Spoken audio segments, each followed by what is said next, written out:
sejahtera buat kita semua. Jumpa lagi bersama dengan saya, Yanshe Kolibu, penyuluh agama Kristen non-PNS dari Bangka Tengah. Puji Tuhan, mengawali peristirahatan kita di sepanjang malam ini, mari kita akan merenungkan kebenaran firman Tuhan. Sebelumnya, mari kita berdoa. Bapa di dalam surga, di dalam nama Tuhan Yesus, kami mengucap syukur dan berterima kasih kepadamu Tuhan, oleh karena kebaikan-Mu dan pertolongan-Mu sepanjang hari ini. Tuhan sudah tolong dalam segala aktivitas kami.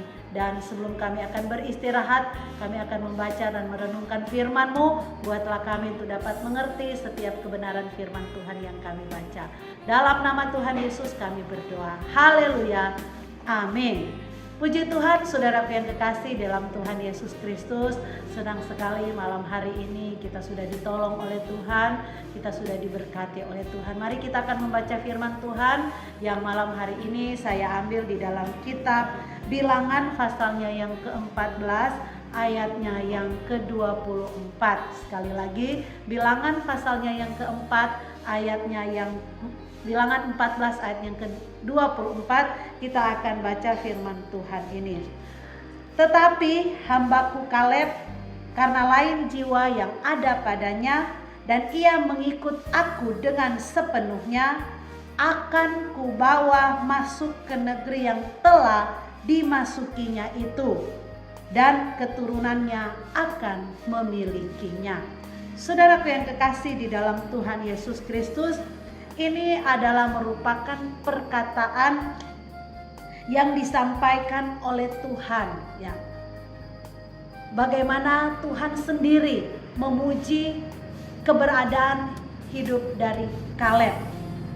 Tema firman Tuhan pada malam hari ini yaitu saya senang memberikan judul yaitu berbeda dengan yang lain. Sekali lagi, berbeda dengan yang lain.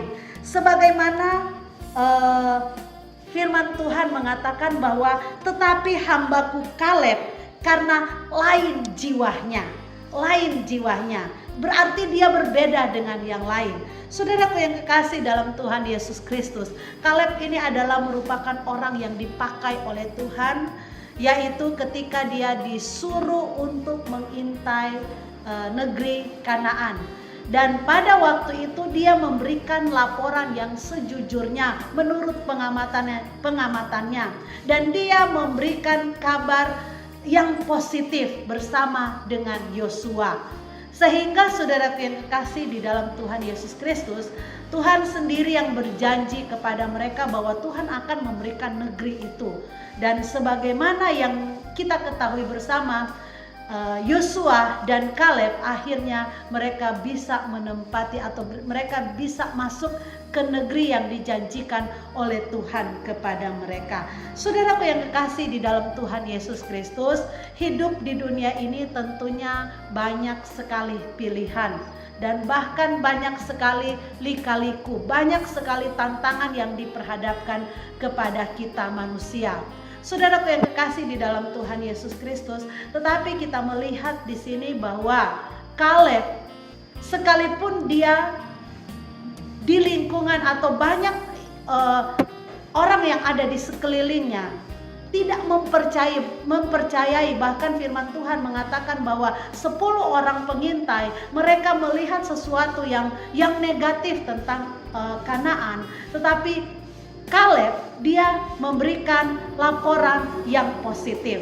Saudaraku yang kekasih di dalam Tuhan Yesus Kristus, demikian juga saudara kekasih di dalam Tuhan Yesus Kristus, perjalanan hidup kita di dunia ini tentunya banyak sekali tantangan, banyak sekali masalah, di mana saudara kekasih bagaimana kita meresponi, kita sebagai orang Kristen, bagaimana kita harus meresponi setiap tantangan, setiap masalah yang diperhadapkan kepada kita. Kalau kita meresponi secara negatif, nah pasti yang akan terjadi di dalam kehidupan kita adalah sesuatu yang negatif. Tetapi kalau kita meresponi setiap masalah, setiap tantangan secara positif, berarti kita termasuk orang yang dikatakan firman Tuhan sebagaimana Kaleb, yaitu yang lain jiwanya.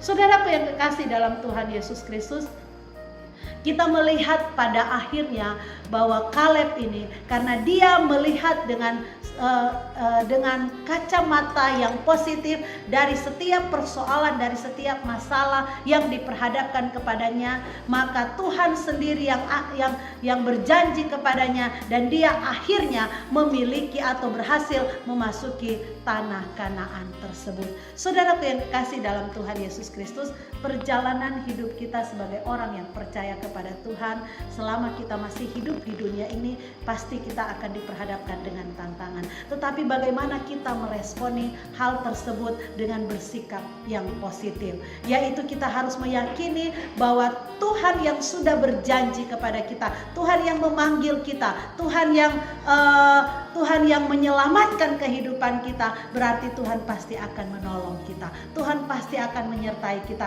Tuhan pasti akan memberkati kita sebesar apapun masalah yang sedang kita hadapi hari-hari ini. Mungkin saudara kasih dalam Tuhan Yesus Kristus, dalam perjalanan hidup kita mungkin masalah yang kita hadapi tidak kunjung pergi, tidak kunjung beranjak dalam kehidupan kita. Tetapi saudara kasih, mari sebagaimana Kaleb, dia tetap fokus kepada janji Tuhan bahwa Tuhan akan menolong dia. Bahkan saudara yang kekasih dalam Tuhan Yesus Kristus, dia tetap mengarahkan hidupnya kepada Tuhan untuk terus memuliakan Tuhan, walaupun dia harus menunggu selama 40 lebih tahun.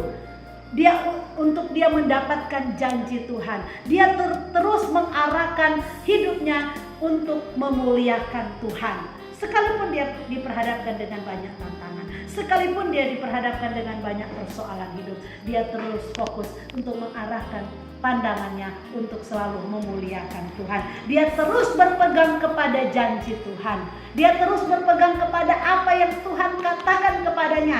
Sehingga saudara yang dikasih dalam Tuhan Yesus Kristus, firman Tuhan jelas mengatakan kepada kita pada malam hari ini bahwa akhirnya dia dibawa Tuhan masuk ke tanah perjanjian, bahkan sampai kepada keturunannya. Saudara yang kekasih dalam Tuhan Yesus Kristus, bukan hanya dia secara pribadi yang menikmati janji Tuhan, tetapi sampai kepada keturunannya.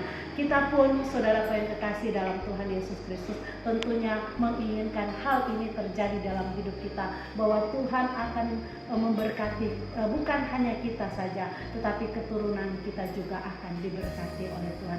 Asalkan saudara kekasih dalam Tuhan Yesus Kristus, kita harus selalu menunjukkan perbedaan, ya. Sekalipun kita hidup di dunia ini banyak sekali tantangan, tetapi kita harus berbeda dalam pengertian bahwa kita tetap berpegang teguh kepada janji Tuhan, kepada apa yang Tuhan janjikan dengan mengikuti apa yang firman Tuhan katakan.